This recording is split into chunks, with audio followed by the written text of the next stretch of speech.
2026 നടക്കാൻ പോകുന്ന നിയമസഭാ തെരഞ്ഞെടുപ്പിൽ പിണറായി വിജയന്റെ നേതൃത്വത്തിൽ മത്സരത്തിനിറങ്ങുന്ന ഇടതുമുന്നണി ചരിത്രം കുറിച്ചുകൊണ്ട് ഹാട്രിക് വിജയം നേടി തുടർ ഭരണം നിലനിർത്തുമെന്നാണ് CPM കേന്ദ്രങ്ങളും സൈബർ പ്രൊഫൈലുകളും അവകാശപ്പെടുന്നത്. എന്നാൽ കേരളത്തിലെ രാഷ്ട്രീയ യാഥാർത്ഥ്യങ്ങൾ പരിശോധിച്ചാൽ ഇതിന് ഒട്ടുമേ തന്നെ സാധ്യതയില്ല എന്ന് നാം വിലയിരുത്തേണ്ടി വരും. CPM-നെ സംബന്ധിച്ചിടത്തോളം നിലവിലെ നിയമസഭയിൽ അവർക്ക് 99 അംഗങ്ങളായിരുന്നു 2021 പൊതു തെരഞ്ഞെടുപ്പ് സമാപിച്ചപ്പോൾ ഉണ്ടായിരുന്നതെങ്കിൽ നിലമ്പൂർ ഉപതെരഞ്ഞെടുപ്പ് കഴിഞ്ഞതോടുകൂടി അവരുടെ സിറ്റിംഗ് സീറ്റായ നിലമ്പൂർ അവർക്ക് നഷ്ടപ്പെടുകയും അവരുടെ അംഗസംഖ്യ 98ലേക്ക് കുറയുകയും ചെയ്തു.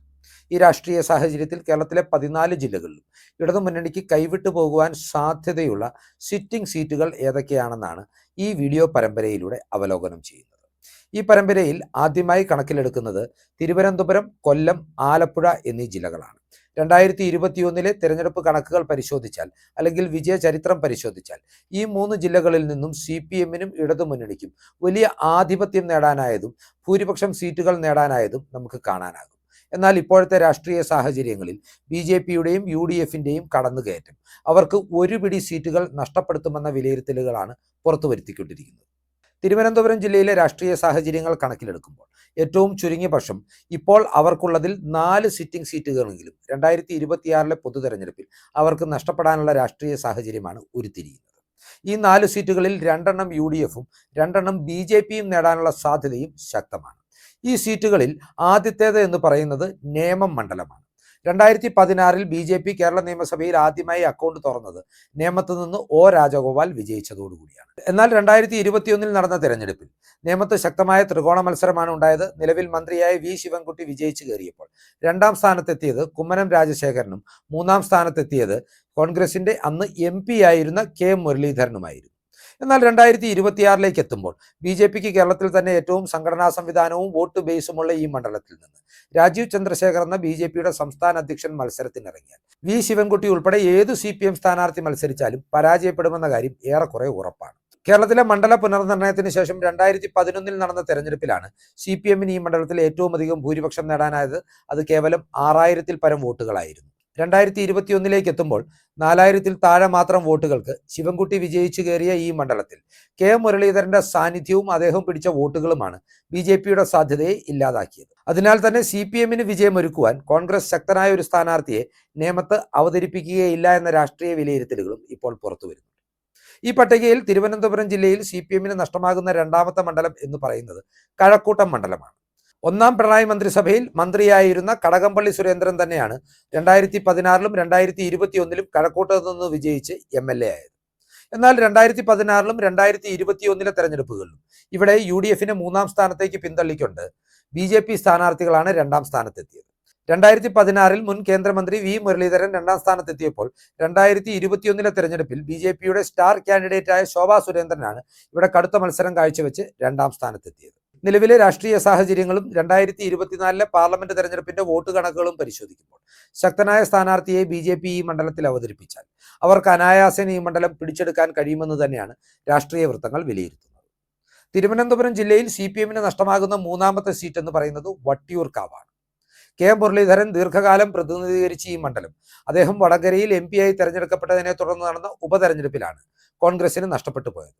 2021 നടന്ന തെരഞ്ഞെടുപ്പിൽ UDF ഇവിടെ 3ാം സ്ഥാനത്തേക്ക് പിന്തള്ളപ്പെടുകയും ചെയ്തു.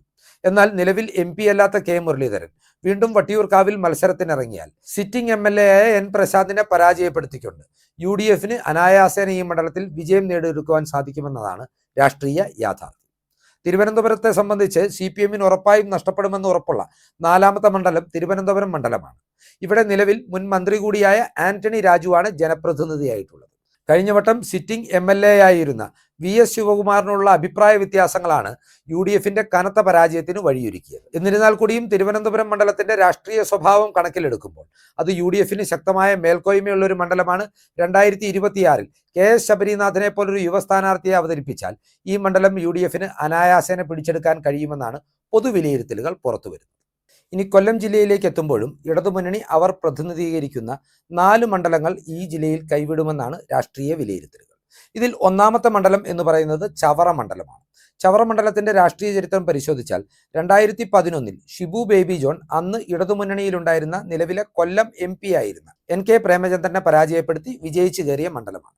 എന്നാൽ 2016 തെരഞ്ഞെടുപ്പിൽ പ്രമുഖ വ്യവസായിയായ വിജയൻ പിള്ളയോട് ഷിബു ബേബി ജോൺ പരാജയപ്പെടുകയും പിന്നീട് 2021 കടുത്ത മത്സരം കാഴ്ചവെച്ചെങ്കിലും വിജയൻ പിള്ളയുടെ നിര്യാണത്തെ തുടർന്ന് സ്ഥാനാർത്ഥിയായ അദ്ദേഹത്തിന്റെ മകൻ ഡോക്ടർ സുജിത് പിള്ളയോട് 1000-ൽ പരം വോട്ടുകൾക്ക് പരാജയപ്പെടുകയും ചെയ്തു. എന്നാൽ നിലവിലെ രാഷ്ട്രീയ സാഹചര്യങ്ങൾ വിലയിരുത്തുമ്പോൾ ഭരണവിരുദ്ധ വികാരത്തിന്റെ ആനുകൂല്യത്തിലും RSPയുടെയും UDFന്റെയും സംഘടനാ ശക്തിയുടെ ബലത്തിലും ഷിബു ബേബി ജോൺ എന്ന നേതാവ് ഒരിക്കൽ കൂടി മത്സരത്തിനിറങ്ങിയാൽ അനായാസേന ഈ മണ്ഡലം UDF പിടിച്ചെടുക്കുമെന്നാണ് പൊതുവിലയിരുത്തൽ. ഇനി കൊല്ലം ജില്ലയിലെ രണ്ടാമത്തെ മണ്ഡലം ഏതാണ് എന്ന് ചോദിച്ചാൽ ഒരു സംശയവുമില്ലാതെ പറയാം, ജില്ലാ ആസ്ഥാനമായ കൊല്ലം മണ്ഡലം തന്നെയാണത്. നിലവിൽ ഈ മണ്ഡലത്തെ 2016 മുതൽ പ്രതിനിധീകരിക്കുന്നത് പ്രമുഖ സിനിമാ താരം കൂടിയായ മുകേഷാണ്.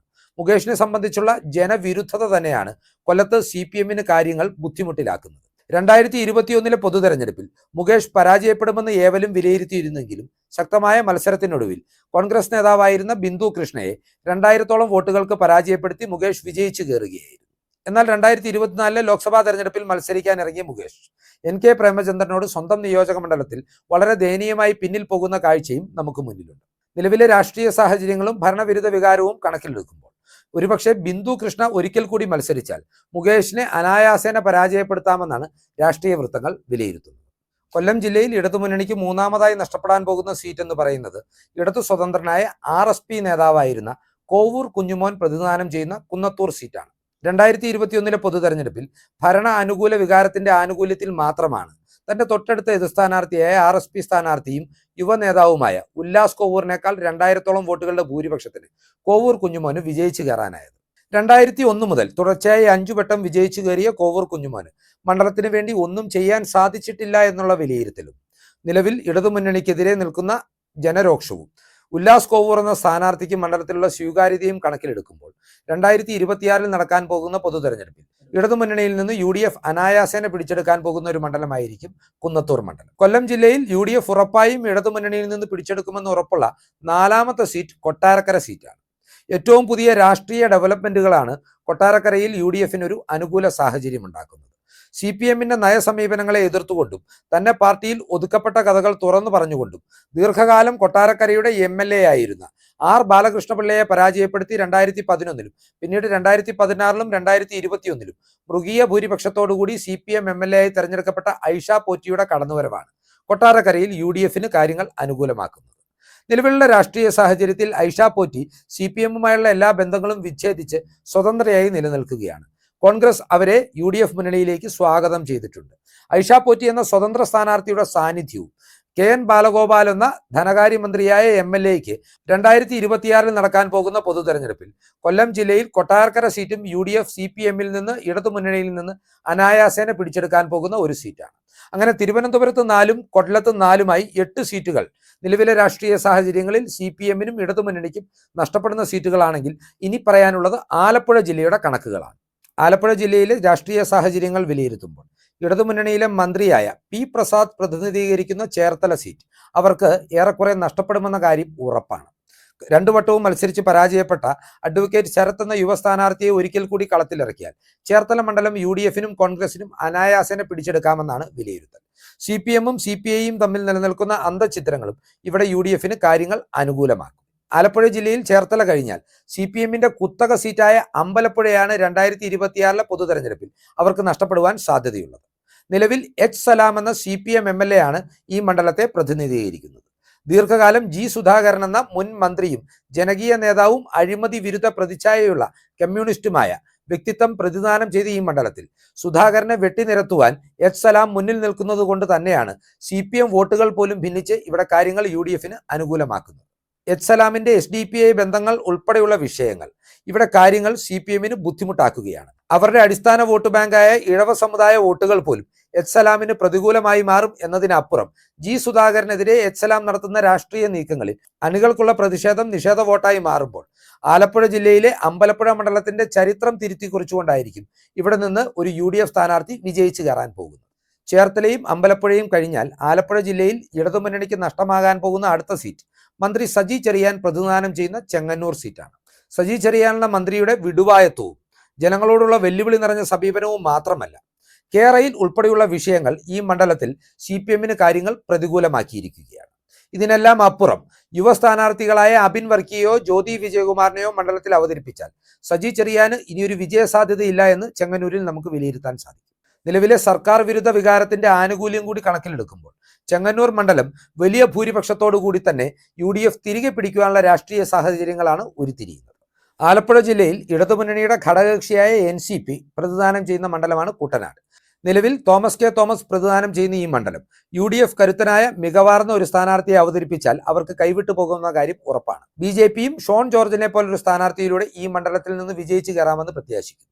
കുട്ടനാടിന്റെ കാര്യം കണക്കിലെടുക്കുമ്പോൾ ഇടതുമുന്നണിയുടെ പരാജയം ഉറപ്പാണെങ്കിലും UDFനും BJPക്കും ഈ മണ്ഡലത്തിൽ തുല്യ സാധ്യതയാണെന്ന് കൂടി നാം വിലയിരുത്തേണ്ടി വരും.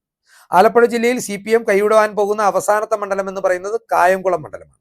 2 വട്ടമായി പ്രതിഭ പ്രതിനിധീകരിക്കുന്ന ഈ മണ്ഡലത്തിൽ ശോഭാ സുരേന്ദ്രൻ പാർലമെന്റിലേക്ക് മത്സരിച്ചപ്പോൾ BJP വോട്ട് നിലയിൽ വലിയ കുതിപ്പാണ് ഉണ്ടാക്കിയിട്ടുള്ളത്. 2021 പ്രതിഭയോട് പരാജയപ്പെട്ട UDF സ്ഥാനാർത്ഥി കോൺഗ്രസ് പ്രതിനിധിയായ അരിതാ ബാബു തന്നെയായിരിക്കും 2026 മത്സരത്തിന് ഇറങ്ങുക എന്നും റിപ്പോർട്ടുകളുണ്ട്. നിലവിലെ രാഷ്ട്രീയ സാഹചര്യങ്ങൾ പരിഗണിക്കുമ്പോൾ ശോഭാ സുരേന്ദ്രൻ ഈ മണ്ഡലത്തിൽ നിന്ന് മത്സരിച്ചില്ല എങ്കിൽ 2026 ഈ മണ്ഡലം കോൺഗ്രസ് പിടിച്ചെടുക്കുമെന്ന് ഉറപ്പാണ്. ശോഭാ സുരേന്ദ്രന്റെ സ്ഥാനാർത്ഥിത്വം ഉണ്ടായാൽ ഒരുപക്ഷെ BJPയും ഈ മണ്ഡലത്തിൽ നിന്ന് വിജയിച്ചു കയറുവാനുള്ള രാഷ്ട്രീയ സാഹചര്യവും നിലനിൽക്കുന്നുണ്ട്. അങ്ങനെ തിരുവനന്തപുരം, കൊല്ലം, ആലപ്പുഴ ജില്ലകൾ പരിഗണിക്കുമ്പോൾ 98 സീറ്റ് നിലവിലുള്ള CPMനും ഇടതുമുന്നണിക്കും അതിൽ നിന്ന് 13 സീറ്റുകൾ ഈ 3 ജില്ലകളിൽ നിന്നായി നഷ്ടപ്പെടും എന്നതാണ് രാഷ്ട്രീയ യാഥാർത്ഥ്യം. ഈ രാഷ്ട്രീയ ചിന്തകൾ നിങ്ങളുമായി പങ്കുവെച്ചുകൊണ്ട് ഈ വീഡിയോ ഇവിടെ അവസാനിപ്പിക്കുകയാണ്. കൂടുതൽ രാഷ്ട്രീയ വാർത്തകൾക്കും വിശകലനങ്ങൾക്കുമായി ഞങ്ങളുടെ ചാനൽ സബ്സ്ക്രൈബ് ചെയ്യുക. നന്ദി.